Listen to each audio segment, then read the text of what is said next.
I burnt bridges with my mom. I burnt bridges with my siblings. I had nowhere to go, so I was homeless. No matter what you go through, nobody deserves to be lied to or cheated on or stolen from. None of that. I had convinced myself that because of losing my son, because of my cousin committing suicide, because of all the trauma that I've been through, that it's okay. When no matter what, those things are not okay. Once I got to the academy, the very first thing, I got there and I sat on the infamous bench that they have. Through time, I started to wake up every day, started to shower, started to get familiar with looking at myself in the mirror again, and I started to actually love myself, and I started to listen to the feedback of my peers at TOSA and realized that the person who I thought I was versus the person who I am were not the same person. I just barely got engaged over this last Christmas. Having a savings account, having a good paying job to where I don't have to live paycheck to paycheck. I learned how to manage my money. I afford to drive my own vehicle. I'm hitting all these dreams that I had that I thought were literally just pipe dreams at the time.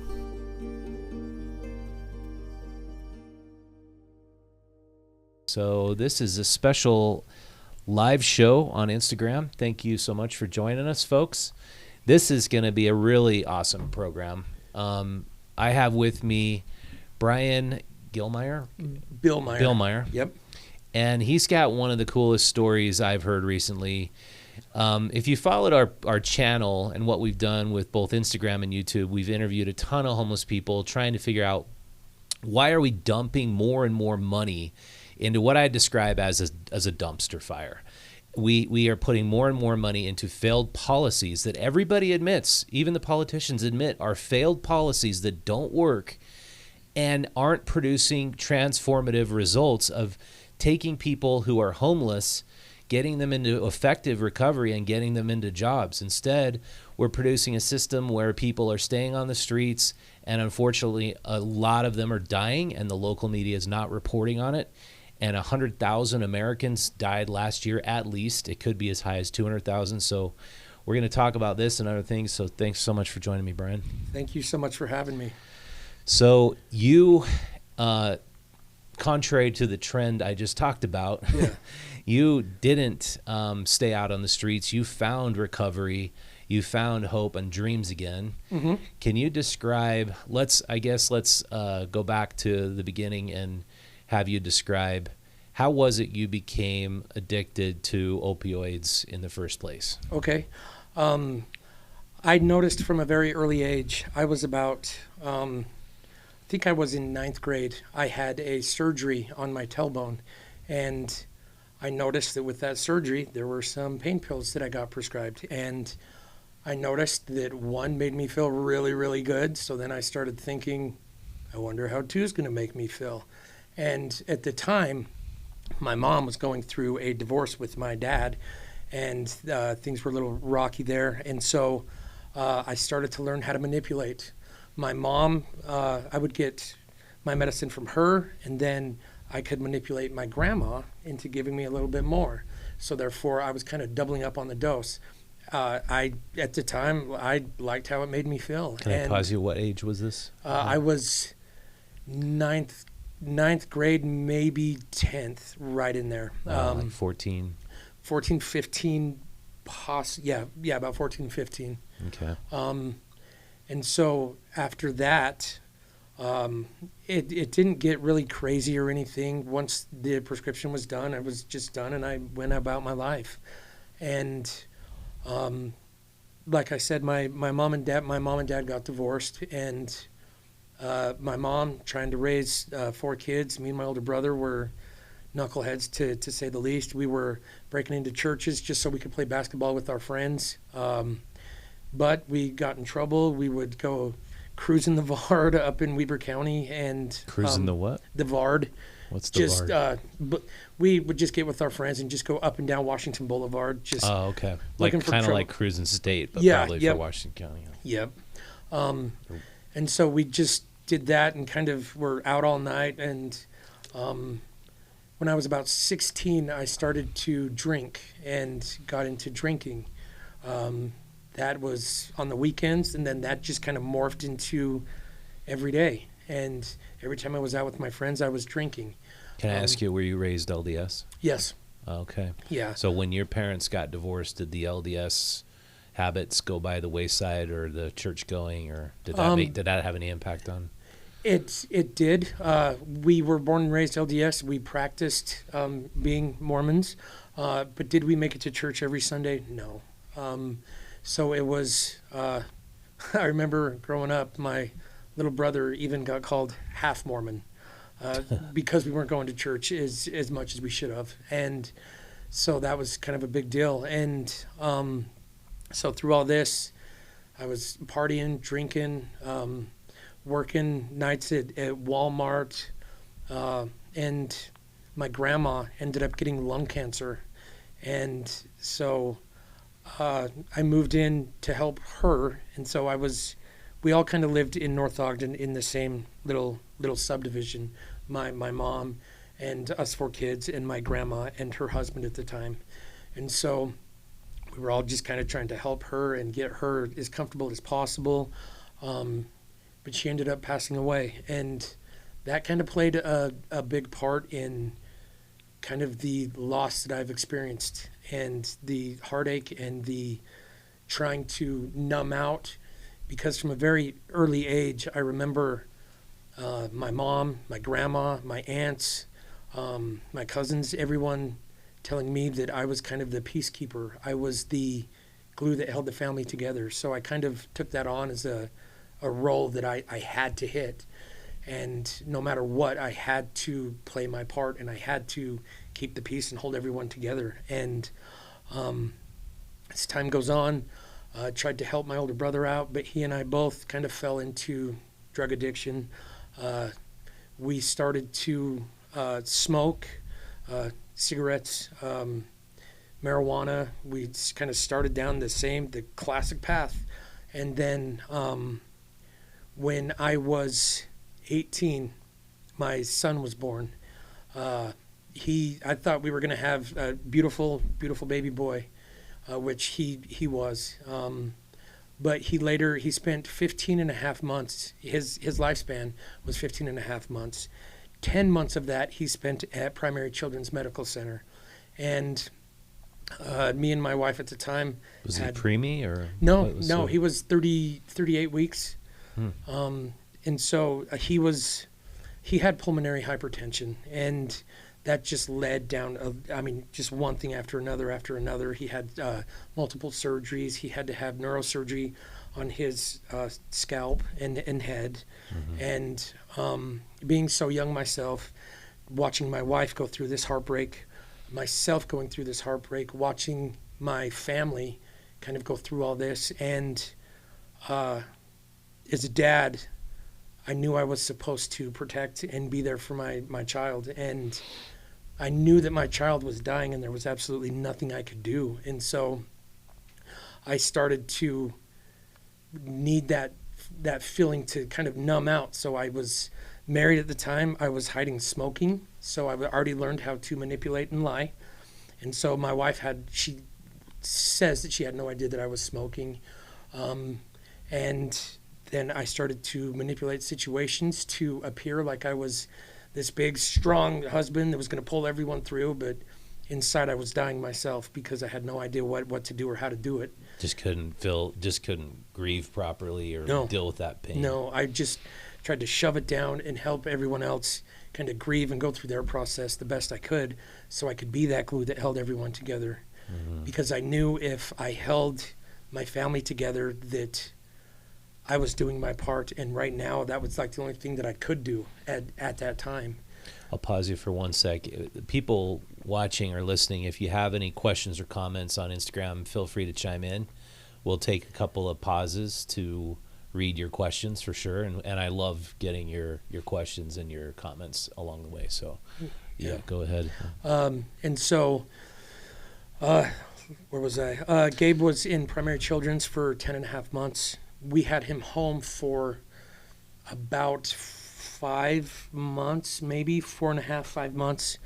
And it was January 8th of 2008. It was the day after my sister's birthday. I was getting ready to go into the military at this time. I was actually, my son had a physical therapist that would come to the house to help kind of get his muscles back where they should be, because after spending so long at the hospital, my son was 10 and a half months old and couldn't even sit up on his own yet because he was constantly laying down. And so the physical therapist was there. I remember she knelt down to kiss my son on his forehead and say, "All right, little buddy, I'm going to see you next week." And so as we were leaving out the door, I was following the physical therapist out the door. And I remember I just looked back at my son, and he was just stiff as a board, and his lips were blue. And I knew that when that happened, he was shunting due to him having pulmonary hypertension, which means that his blood wasn't being, it didn't have any oxygen in it. So his body was suffocating, basically. And so I saw what that was, and he was making a really weird noise. So I knelt down and realized that he was having a seizure, in which that was the first time I've ever seen him have a seizure. And so I instantly called the paramedics, got them on the phone, and then I grabbed my little brother's phone. He was over there too, and I called my mom. And so I was talking to paramedics, had my mom on in this hand, paramedics in this hand, and my little brother was on the couch at the time, just white as a ghost. And then he started to cry because he didn't know what to do. And then my wife was starting to panic as well. So it was just chaos. And so trying to figure all this out, get the paramedics there. They got there, and I know it was policy, and the Roy City Police Department did an amazing job, and the paramedics. They separated me and my wife at the time just to figure the situation out, because there was a child involved, so obviously they want to inspect and make sure that there was no abuse or anything like that going on. And so once everything checked out, they were working on my son. They took him up to the local hospital, which was McCady Hospital in Ogden. They worked on him there for about 2 to 3 hours and realized that they were not able to really do anything. So they sent him to primary children's again. And so my mom and my wife and siblings took off in front of me to go up to the hospital. I had my stepdad at the time take me to go get my car so I could in turn drive and go up to the hospital as well. And I got to right around the Kaysville exit on I-15 coming from Ogden, coming here to Salt Lake, and my phone rings and it was my mom. And she told me that, she asked me where I was, and I told her on the freeway I'm going to get there as fast as I can. And she told me to that she loved me and be safe, and I will never forget the calmness in her voice. And she told me that she got off the phone with Jane, which is Gabe's nurse the whole time he was in the NICU. She caught wind that Gabe was coming in, so she went down and got the whole download, and she called my mom and told my mom that Gabe isn't going to make it. He's too far gone. There was too long of a period of time that he went without oxygen. And so they were going to keep him alive and keep him on the machines long enough for us to get there and say our goodbyes, but to just prepare for the worst. Jeez. Wow. And so I was, and after that, things went kind of hazy and just trying to process. I was just a kid and knew what that meant, but didn't know what that meant at the same time. And once I got to the hospital, my dad, actually, my adoptive dad, beat me there to the hospital, and he was downstairs waiting for me. He said, "Hey, second floor, go." And so went in there, and that was where I saw my son on the ventilators and just stiff as a board, white as a board. That was the last day that I had my son. Wow. Yeah, so that terrible tragedy was when you were 18. Yeah, and it was like between 18 and 20. And so the tragedy of your grandma and then your son, things just piled up, and then you're just looking for an outlet, basically, and that's kind of how the drug addiction. Yeah, that's where it really started to tailspin, and then from there, was trying just to keep my marriage intact, not really knowing how to do that or what to do. I mean, it was maybe a month and a half before me and my wife could even take the car seat out of the back of the car after my son had passed away. And so once we did that, I still was trying to help kind of pull my family through all this, and had this almost kind of a mental break inside that I knew I couldn't let anyone see. And I knew I just had to pull everyone through. I could deal with my stuff later, but right now I need to be the glue that holds my family together. And I started to, my brother actually had, I want to say it was Seroquel that I started taking just so I could sleep, because I could still hear like the machines and chaos. And so I started with the Seroquel, and then it slowly just ramped up from there. And in this time period, I actually had kidney stones one time and went to the hospital, got opiates, and realized opiates work 10 times better than Seroquel ever did. And then I started to really analyze. Was it oxycodone or? Yeah, there was oxycodone, there was Lortabs, there was tramadol, pretty much whatever opiate I could get my hands on, I was satisfied with at that time. But it very first started out, I caught on to ways to manipulate to make it look like I had kidney stones, even though I didn't. And I knew that if I said things in a certain order at hospitals, that they wouldn't go for the scan to see that I really didn't, and I could walk away with a little bit of opiates, or a lot, hopefully. And so that's what I started doing. I started to right back in that cycle and manipulate and lie and cheat. And then and this was 2008, 9? This was between 2008 and 2019, like that whole period of time. Yeah, so by that time there were safeguards in the system to try to prevent people from doing that. But you and a lot of other people learned how to manipulate that system and beat the safeguards. Yeah, I realized that there were just like different ways in that addict brain. Once you start getting in this mindset, you can figure things out, and you're not going to rest or sleep or stop, or you're not going to let anything stand in your way. And I didn't. I would bounce from hospital to hospital, from city to city. I would experiment with like different things I could say to see if it works or if it didn't. Were you able to hold down any job during this period? Oh no, just long enough that I could pay for prescriptions to go get high, or that I could go find somebody that was selling pills. And I think what people without the lived experience seem to not quite understand is it's like, I've heard it described like a pyramid, and at the top of the pyramid, usually it's food, shelter, clothing.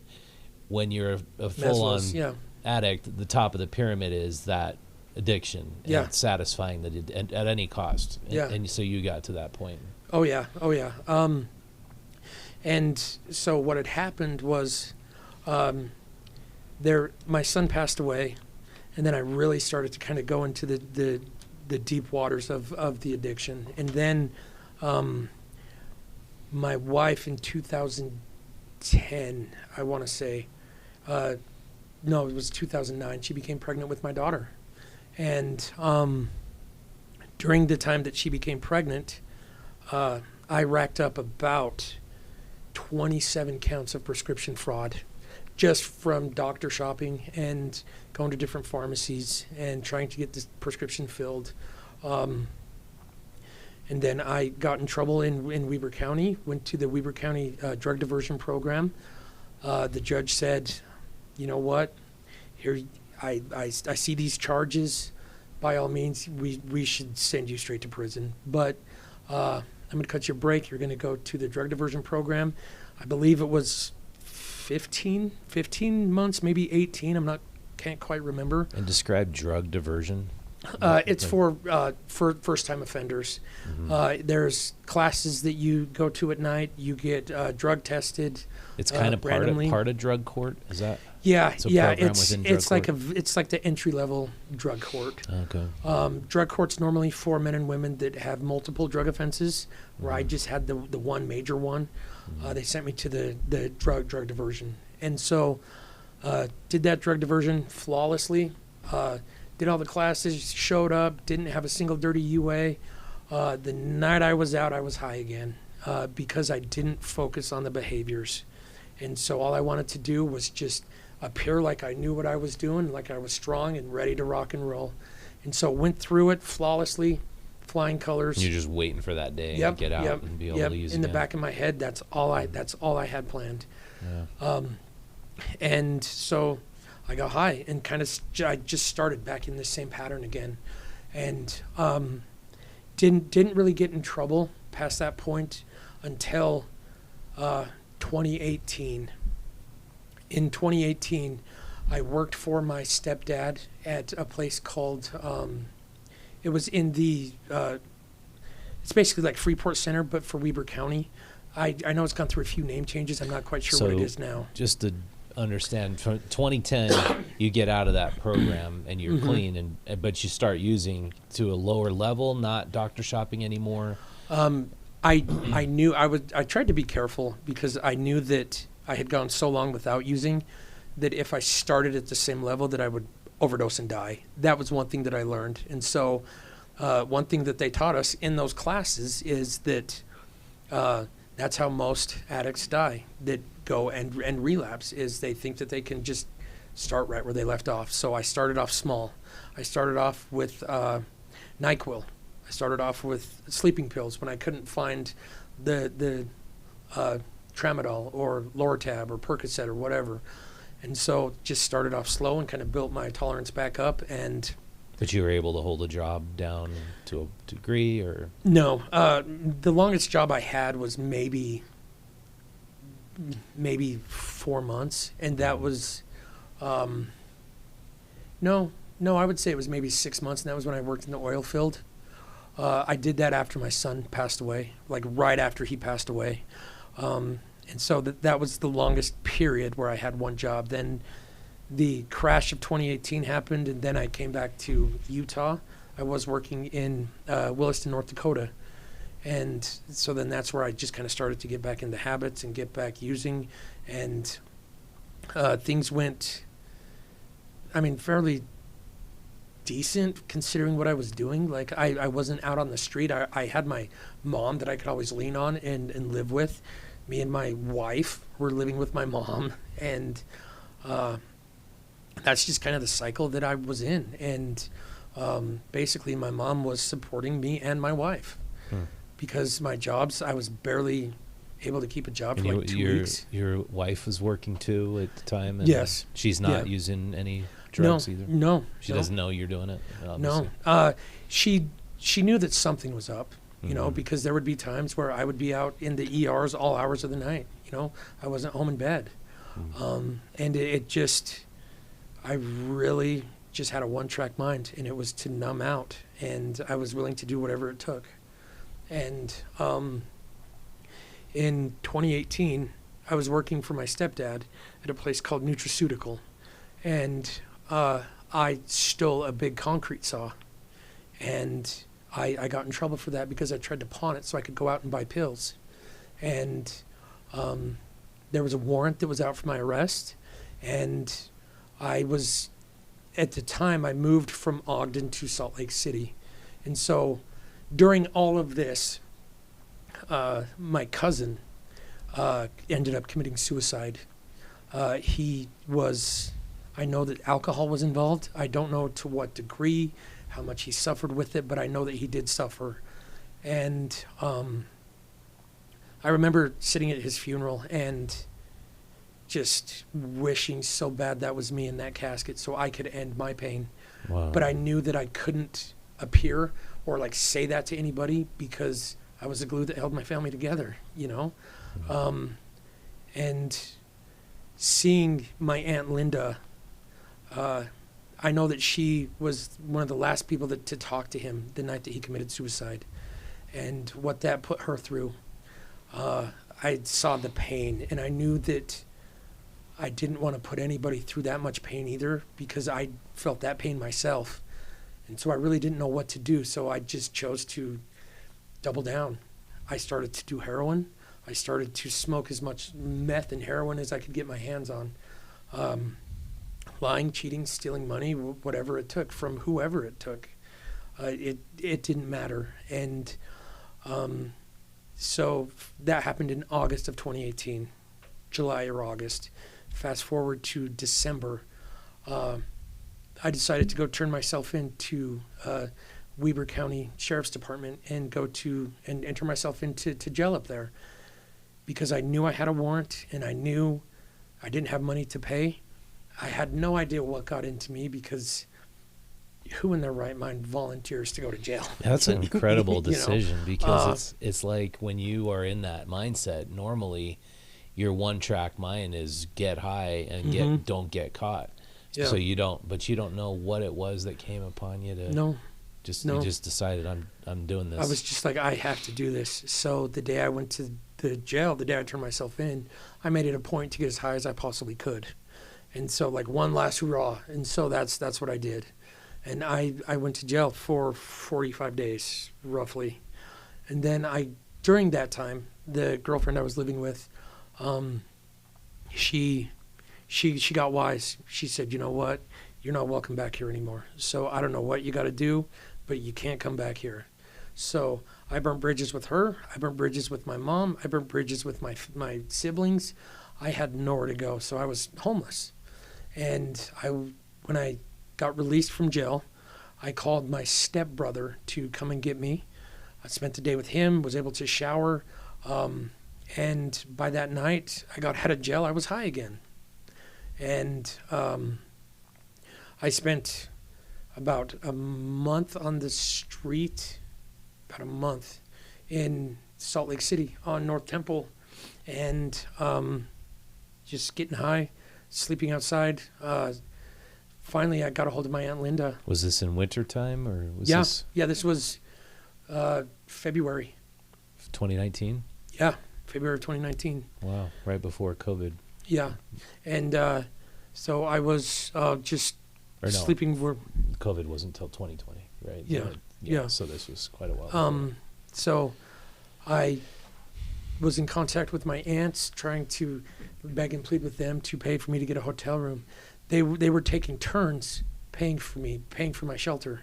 Wow. And finally, I just got to a point where nobody could do it anymore, because it was just getting too expensive. And so I remember the day. It was February 21st. I had just gotten in a fight. My bag had just gotten stolen out on the street. I was fiending so bad for meth, I couldn't even see straight. And I called my aunt, and my Aunt Linda. She asked me where I was. I told her I was at the All-Star Motel on North Temple. She said, okay, I'm getting my hair done. As soon as I'm done, I know of a place called the Other Side Academy. I was like, all right, cool, as long as I can do something just to end this.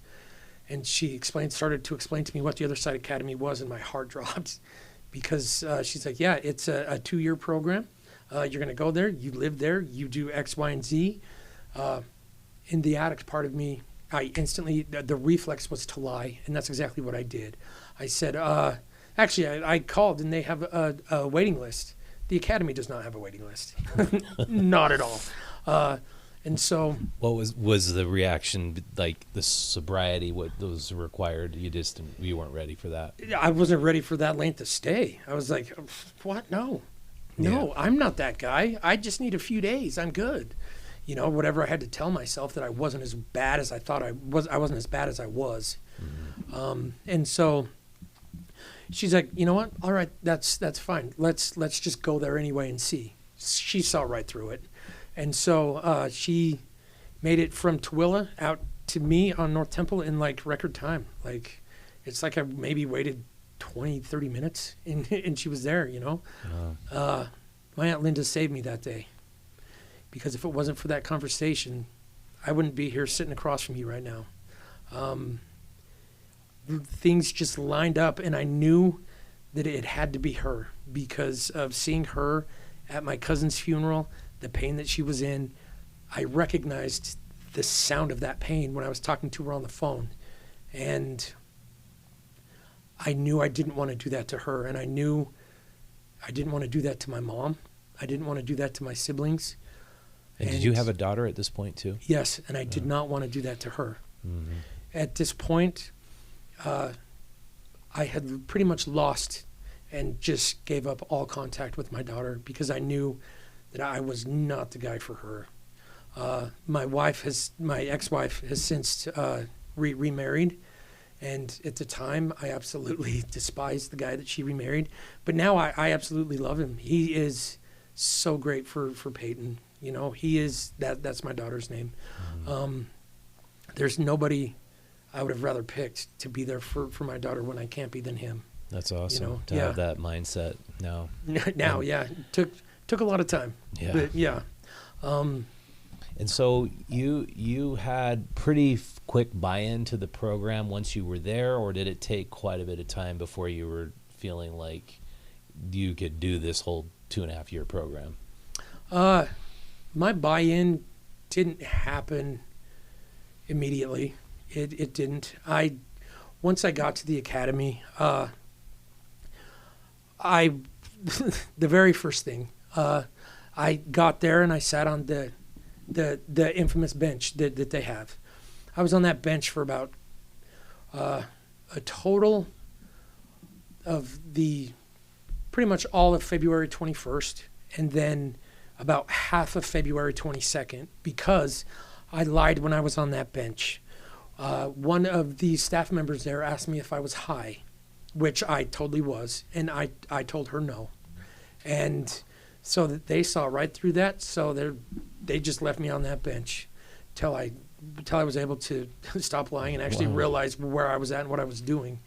And so that next day, I had both of my interviews with Dave himself and 2 of the older students.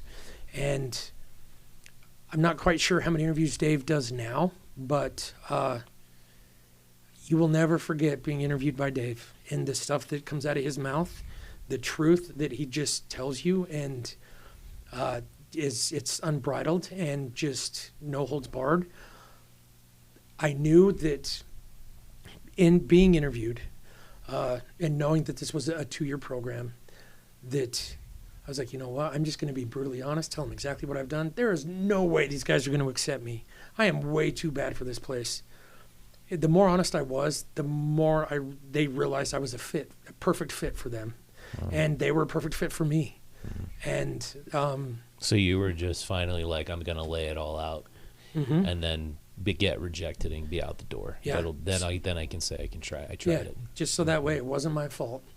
But I will never forget, after the first interview that I had, my aunt came out of Dave's office, came to me after talking with Dave. She looked at me. She stood me up from the bench with tears in her eyes. She told me, "You've got to do this, baby. You have to do this." And I just told her, "All right, let's do it." You finally break down, tell the complete truth to Dave and the other staff members about your story, where you've come from, and their response to you is pretty surprising. Yeah, it was sweet. Okay, you're accepted. You start now. And so they took me up. I got showered, got dressed out, got a haircut, and an actual haircut at the academy. There's also a verbal haircut.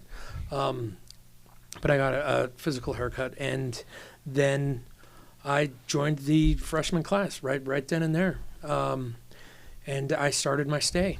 And through my stay, my biggest issue was lying and manipulating and telling people what I thought they wanted to hear. And I got feedback for that well into my second year, pretty much, for that. And at the time, because it was just a behavioral pattern you couldn't get out of, or do you think you were intentionally being deceitful? Like, was it surface level, like I'm gonna pull one over on these guys or this guy, or was it more like just a habit? It was a habit that I kept choosing to not work on, because I knew that if I chose to work on it, that I still wasn't ready to come to terms with who I actually was.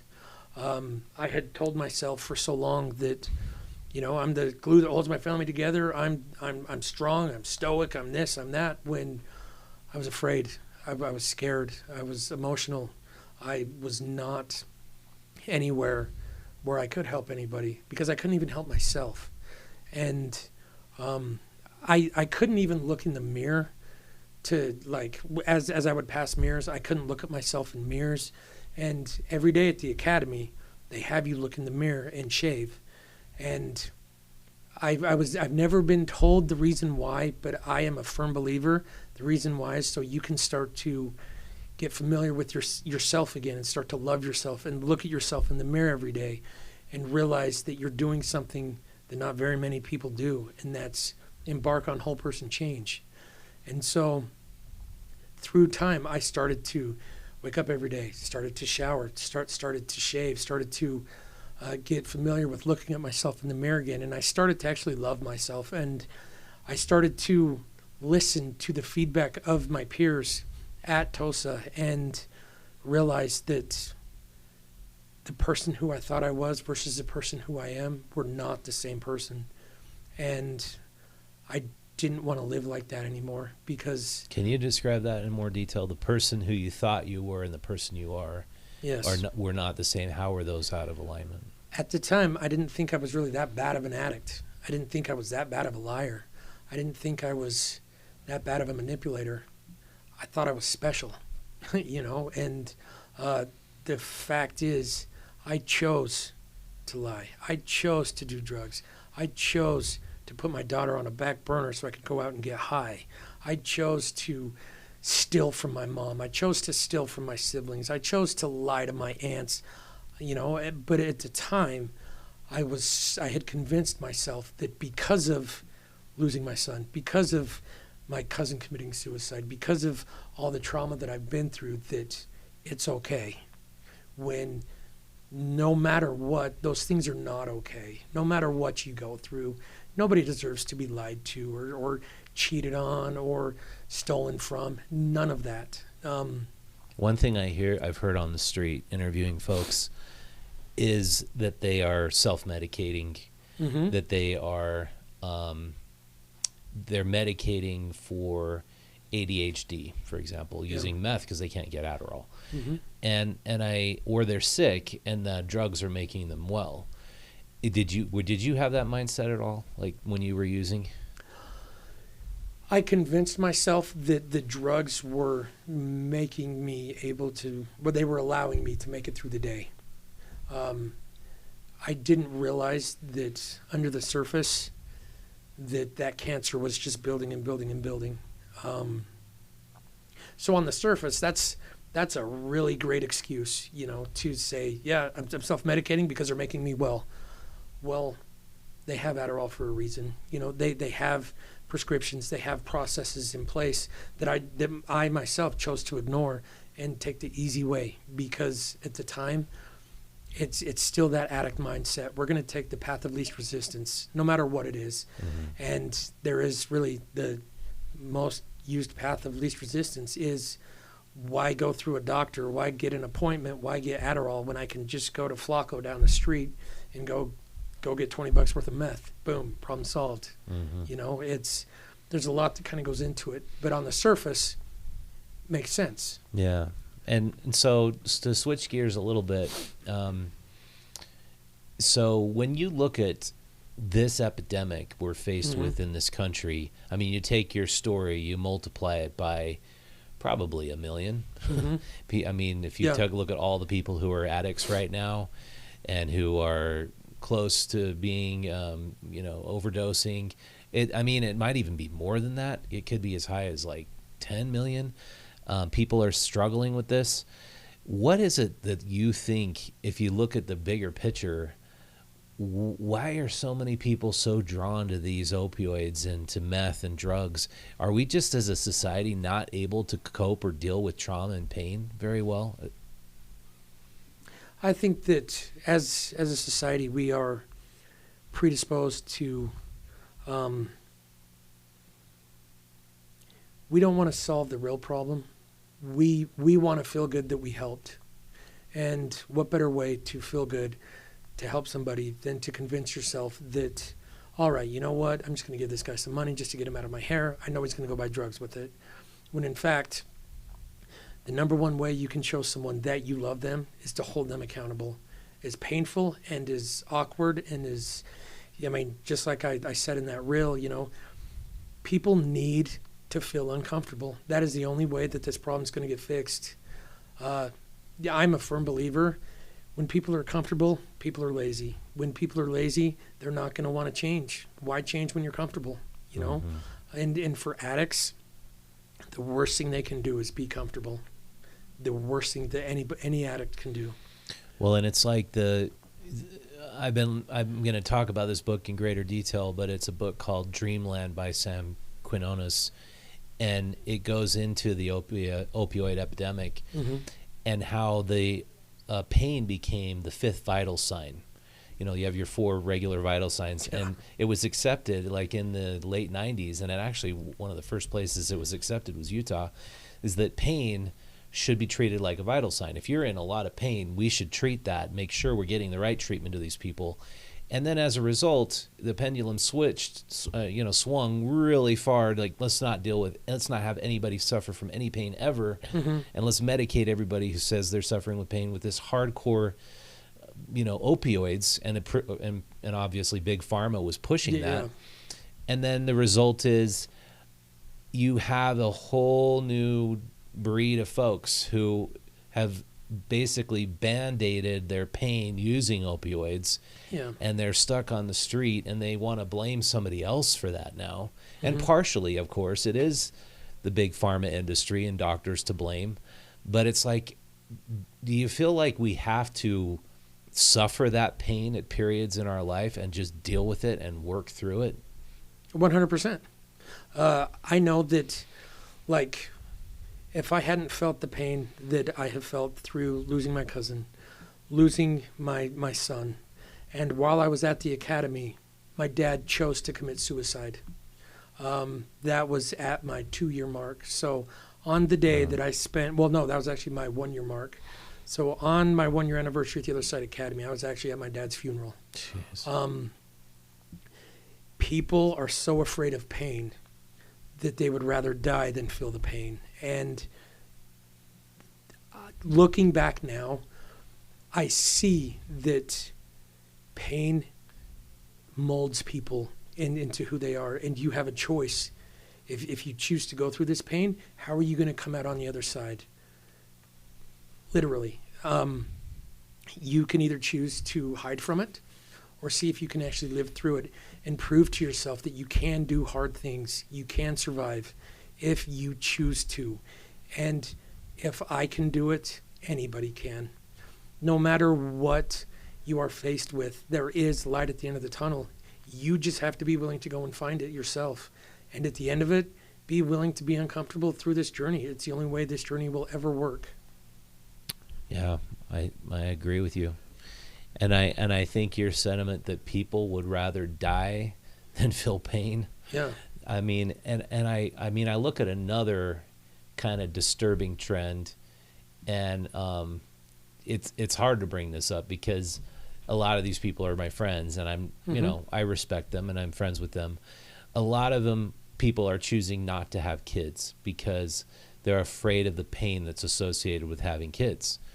We chose 5 years ago to adopt kids, or that we were going to get on the path of adoption. We finally adopted just last July. Congrats. And yeah, but I think a lot of people just think, oh my goodness, freaking, you're so crazy, dude. You have a great life. You can go on vacation when you want. You don't have to worry about where you're putting your kid or taking your kid or taking care.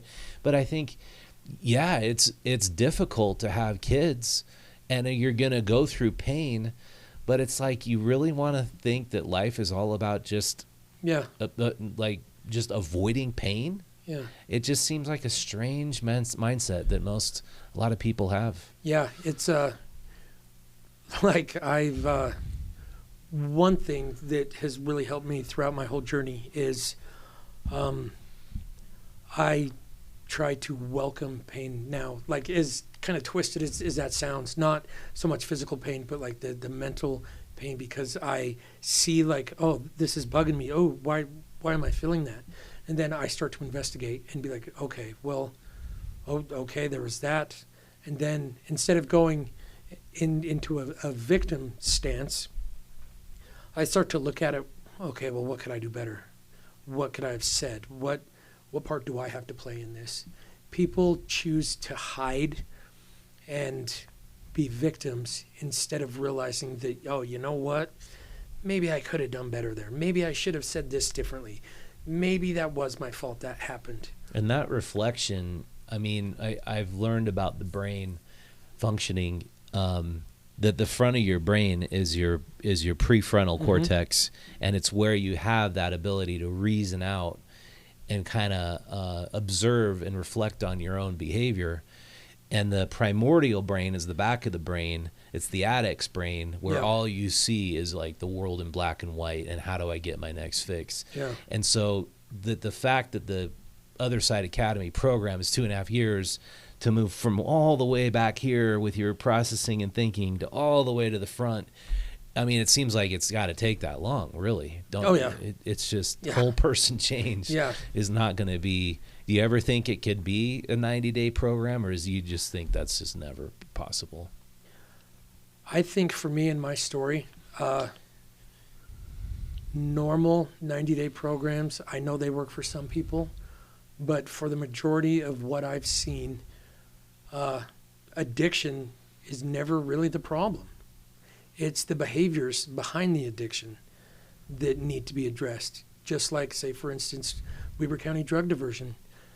They didn't focus on the lying, the cheating, the stealing, the manipulating, the telling people what they want to hear. All they focused on was, all right, what drugs did you use? Why did you use it? Do we need to get you on Suboxone? Do we need to get you on X, Y, and Z?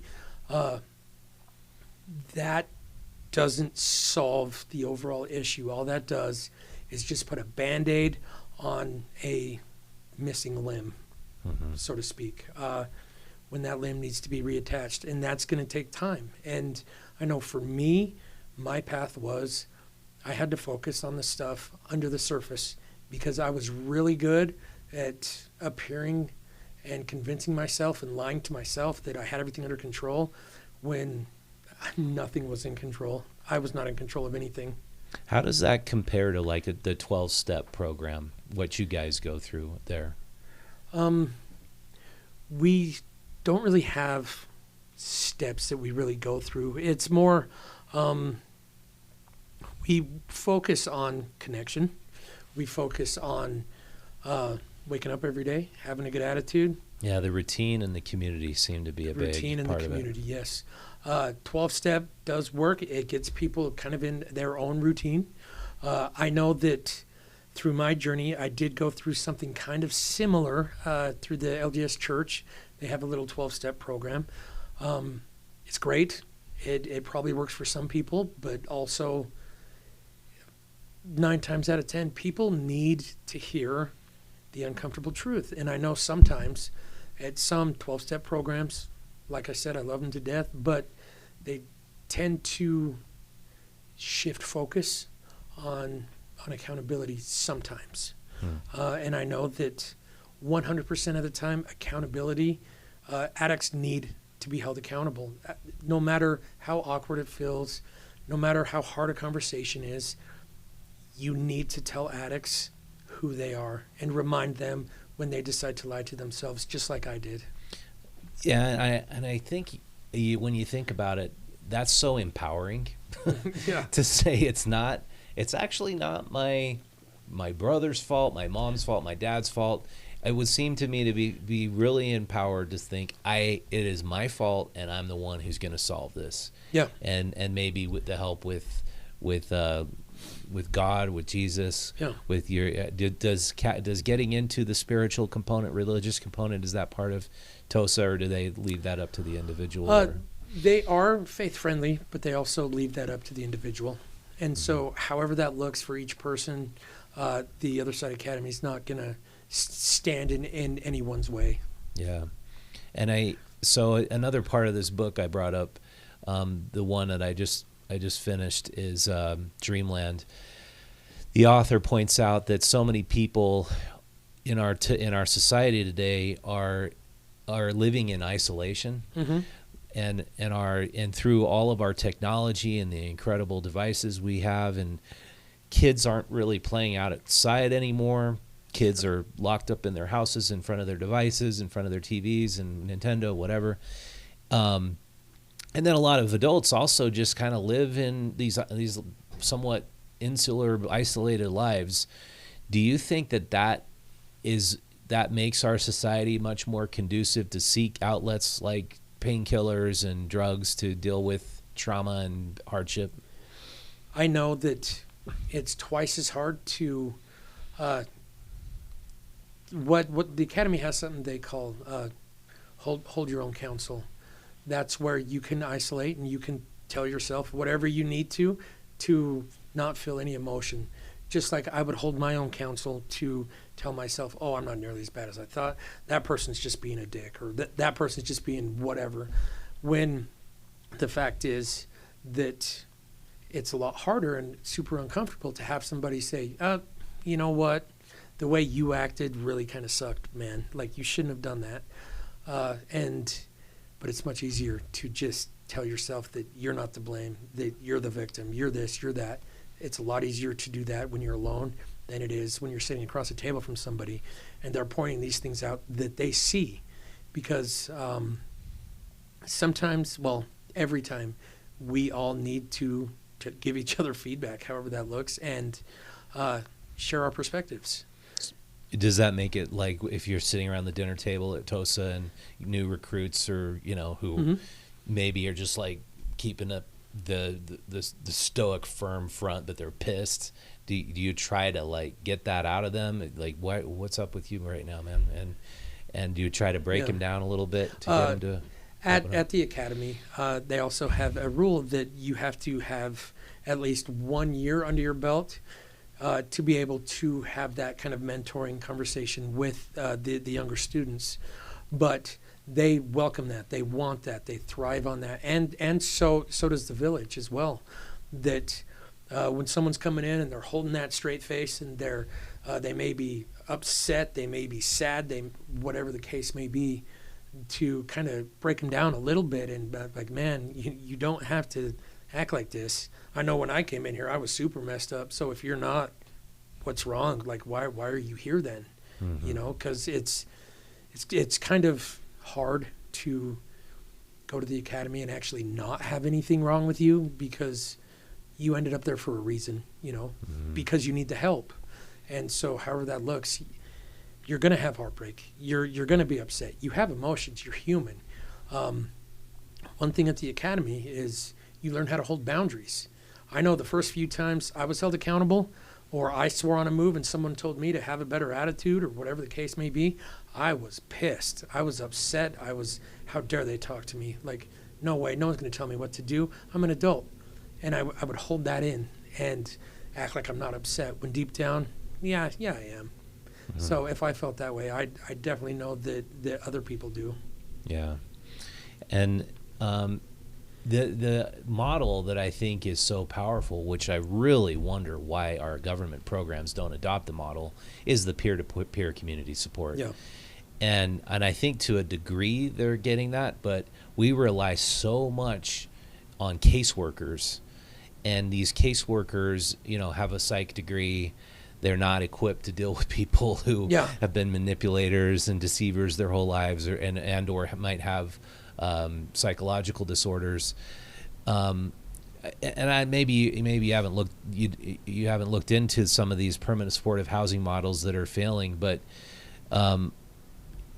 do you have any sense of why the government programs don't want to adopt the Other Side Academy model to their programs?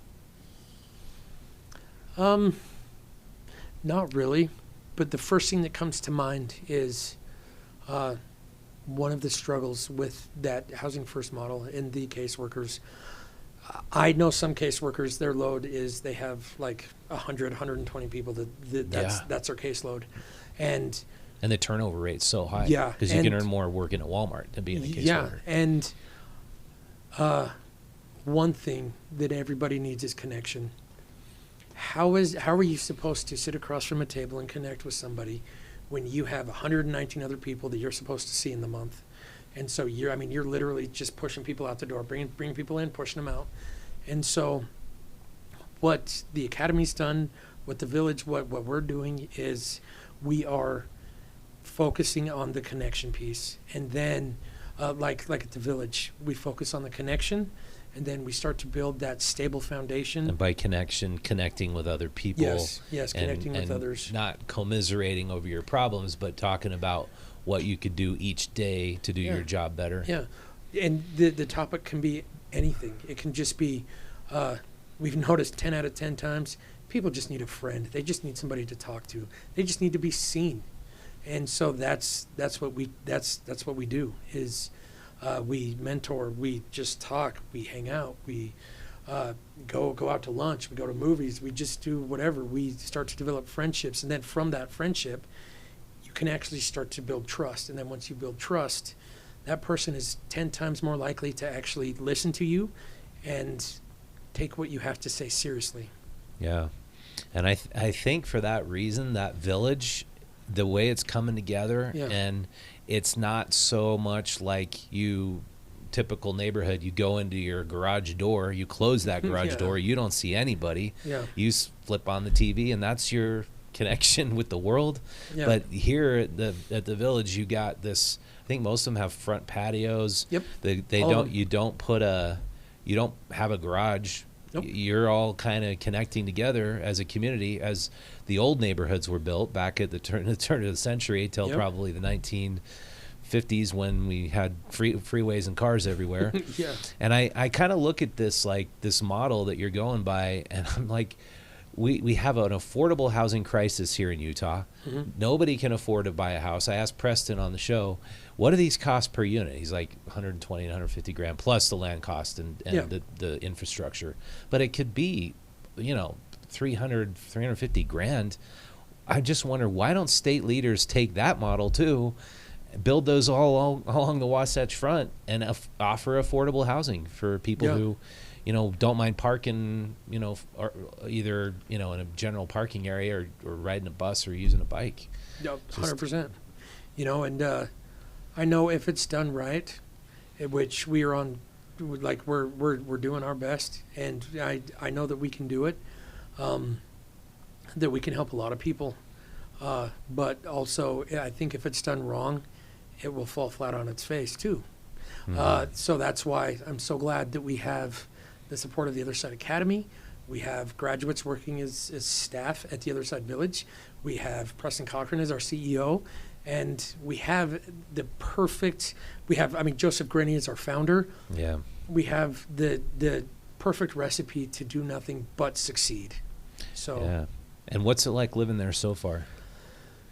It is. I asked you that already. Yeah, it is pure chaos. It's enjoyable. I love it. It's so busy. It's fun. We connect. There's a lot of work to do. Just like earlier today, we had the Village Prep School, which is the first step of getting to the Village. We had them come over to the Village and help us get ready, clean. We connected. We ate some pizza. We're getting ready for our big open house that we're going to have on Monday. So is that open to the public? The open house? Mm-hmm. Correct. Oh, wow. Yeah. Yeah, so for people watching or listening, I probably should have explained in greater detail. Off of Indiana Avenue, and is it 14 something south? Redwood Road, Indiana Avenue, which is... Redwood Road, yeah. I think it's 800 south. Oh, Indiana's the east-west. Yep. Yeah, so about 800 south, you turn left onto Indiana Avenue, and it's probably like the total expanse of land is 30 acres or something like that? Yeah, I want to say it's 30 or 33 acre parcel of land right there that we're starting to develop. Yeah. We have 2 neighborhoods going in right now, the first phase, and we're just plugging right along out there. And it's so cool because it took 4 years of cutting through the red tape. About that, clearing out the soil because it's a former landfill dump. And, it took forever to get the neighborhood to approve it. But if you know the Other Side Academy and the campus that's off of just west of 700 South on 700 East and First South. The campus is immaculate, and the neighbors love you guys. You just improved that neighborhood, and it's just because you have this whole idea that you should own up to not only your own problems and your accountability, but be a great neighbor. Yeah. And the neighbor across the street, Park Lane, they told me how awesome you guys are, and that you always just come over and volunteer services to help the elderly people who live there. And so I just think it's one of the coolest stories in Utah. And we're just happy to be able to cover it and have you guys come on and hopefully inspire more people and make the right change. And so grateful to be here. Yeah. So how can people be a part of the Other Side Village, either to donate money or services or time or whatever? The best thing anybody can do right now, the Other Side Village has a little shop on Redwood Road that we've named the Other Side Donuts. The best way anybody can do anything is go there, buy some donuts, support a great cause. And they're incredible donuts. They're just like the most amazing gourmet donuts you've ever had. Yeah. Yeah, well, that's great. Thanks so much for coming on, Bryan. Do we have any questions? No, but I have a question. Okay. So, Bryan, the title of this show is From Homeless to Dreamer. Can you tell us what changed since the Other Side Academy? Yes. What changes? Well, the change actually happened at the Other Side Academy. After the day's over at the Other Side Academy, there's about an hour window where people can just kind of wind down, like at the Beverly is what they call it. That's like the big dorms right next to the academy.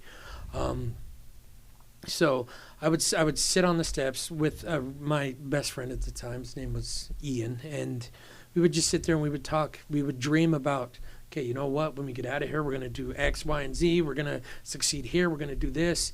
And he and I would talk about working at the village. We would talk about our choices in women that weren't the best at the time and how those were going to change. We would talk about the cars we would drive. We would talk about having money in our bank accounts. And at that time, my goals were, I wanted to find a good, wholesome woman that I knew loved me and that I loved her. And I absolutely crushed that. I just barely got engaged over this last Christmas. And congratulations, man. It's absolutely awesome. Amazing. And her family and her kids are absolutely amazing. And was she affiliated with TOSA at all? She's actually affiliated with the Other Side Village. She is she's the executive assistant at the Other Side Village. When I first started, I walked in, and when I saw her, it was so weird. It was the first time I knew. I was like, oh, yep, I've got a case on her already. This is great. Oh, well. And then I knew that I was going to ask her to marry me. I just didn't know how or when or what that looked like. And right away. Wow. 2 years later, here we are. That's awesome. And what's her name? Jen Howick. Okay. Yeah. Not the same Jen I interviewed. No. Okay. Nope. Not sure I met her before. Nope. And so had that happen, I reached that goal. And having a savings account, having a good paying job to where I don't have to live paycheck to paycheck. I learned how to manage my money, hit that goal. I afford to drive my own vehicle. It's a newer vehicle. That's a huge stepping stone for me. And the final stepping stone is I knew very early on when I was working at the moving company at the Other Side Academy, we would drive down State Street and I would see all the homeless men and women, children on the streets in the tents. And I would get emotional and my heart would just break. And I knew I wanted to help. I didn't know how or what that looked like or when. And so I just decided, like, okay, I'm going to get myself in a position where I know that the Other Side Village is going to be something. So I definitely want to get hired on at the village. And so after my third year, I graduated and got a job at a local moving company around here. I did that for a while. There were no openings at the village at the time. And so did that for about 5 to 6 months. And every day after work, I would just feel empty, like I'm not serving my full purpose. And so finally, I just mustered up the guts to went in and talk with Dave Droscher and tell him that I'm doing everything. I'm crossing all my T's, dotting all my I's, but something's missing. Like something's wrong here. And he's like, okay, well, what do you propose we do? Like, what are you thinking? So I went back into his office about 3 different times. We finally decided I was going to leave the local moving company, and I went to work for a local dealership that has ties with the academy as well. And so, The Lexus dealership? Yep. Oh, cool. Went there, worked there. Is it Ken Garf Lexus? Larry H. Miller. Okay. Went there and worked. Things were great. Job was absolutely amazing. Nothing bad to say. But I still was not feeling fullness. I wasn't happy. And I went back to Dave and told him, and he's like, all right, what are we going to do? And so I said, is there any options here to become staff at the academy? There was nothing open then at that time. So I said, okay, well, what about the village? And at the time there was nothing there. But he did say, he's like, you know what? I have lunch with Tim Stay here in a few days. I'm going to go to this lunch, see if we can't make something happen. And I remember it was a Saturday. I was at work, got a phone call. It was Dave. Answered it. He said, hey, I just want you to know, just had lunch with Tim, and we have a solution. Here's what it is. There's a spot open at the village. Before he could even finish, I was, yes, sure. I didn't even care if it was being a chauffeur, just somehow getting my foot in the door. And so I took it and gave my 2 weeks to Lexus, and the rest is history. Been at the village ever since. And when I got to the village, Robbie Myrick, the manager over the village, he asked me what I wanted to do. And I told him I wanted to be the coach over the coaches or the team lead at the village. And that finally came true right when we opened the village. So I'm hitting all these dreams that I had that I thought were literally just pipe dreams at the time. That's awesome, man. Yeah. Well, your story gives a lot of hope. I think it's you go from basically being suicidal, wanting to die, to having all these hopes and aspirations, and to somehow find that pathway to get there. It's really inspiring. Yeah. Thank you. Yeah, way to go, man. Thanks. The only other question I had was, when you see these homeless people on the streets and you see the population keeps growing, and we had a 27% increase in the homeless population last year, and that's across the board, the youth population, the elderly population, the family population. Do you have any kind of message you would tell them to maintain their hope, or to give them direction? Just maybe a kind of a simple message. This is a war. Do not give up. You have to take it serious. People are dying, and that's that. Just thinking of that makes me a little emotional. But there is hope at the end of the tunnel. You have to put the work in. You have to do it. Nobody's coming to save you. If you need the Other Side Academy, call them. Go sit on their bench. If you're a single man or woman, call the prep school. Go talk to our recruiters. There is hope at the end of the tunnel, but you're gonna have to put the work in. Don't be afraid. Don't be afraid of the hard work. You have to do it. If you want change, go out and create change. It's not gonna fall in your lap. Nobody else is going to do it for you. Yeah, exactly. I've described it this way. It really does feel like to me there are two ladders. Mm-hmm. And the ladder that a lot of people are faced with who are the homeless population is actually a ladder that's going down, where they know that if they stay on the streets longer, they're going to qualify for housing. They're going to qualify for food stamps, benefits, SSI.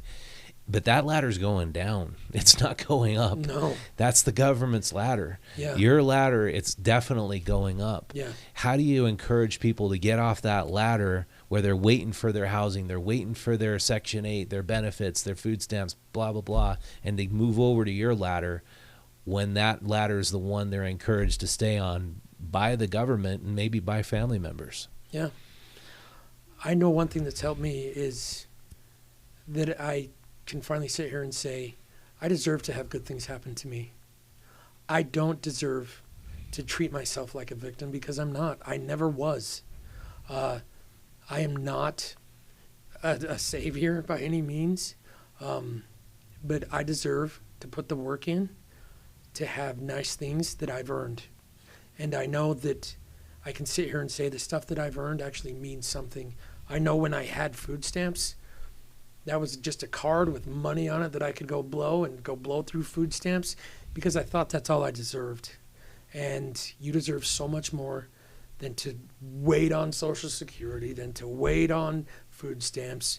You deserve to work for your food. You deserve to lay your head on a pillow in a bedroom in a nice warm bed that you've earned, that you can sit there and feel complete at the end of each day. You deserve that.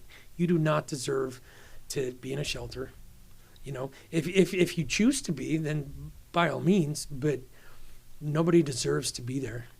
I think people end up there because they don't know of the resources, or at that time they may be afraid to put the work in, which is fine.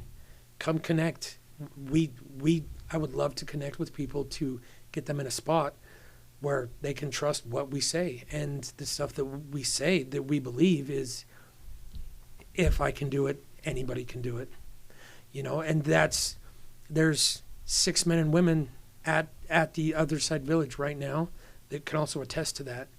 There are some pretty gnarly stories there, and at the prep school too.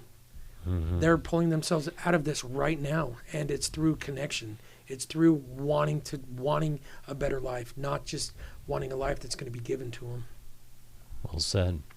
Yeah, and the other stories are so inspirational as well. Like you mentioned Rob Merrick. His story's incredible. So is Dylan Gibson and Jordan Holdewell. They've been on, and so is Tiffany's. Yeah, her story's amazing.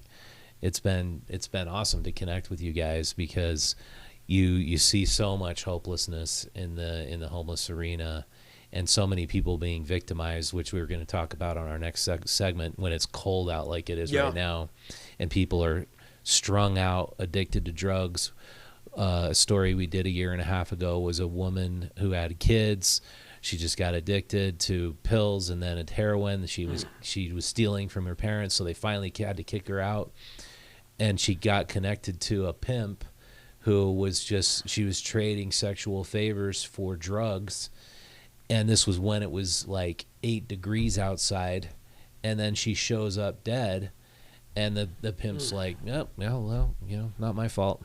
And he carved his name into her arm. I remember hearing about that, yeah. Yeah, it's unbelievable. And the police were like, yeah, he's not a suspect. He's not being charged with anything for her death.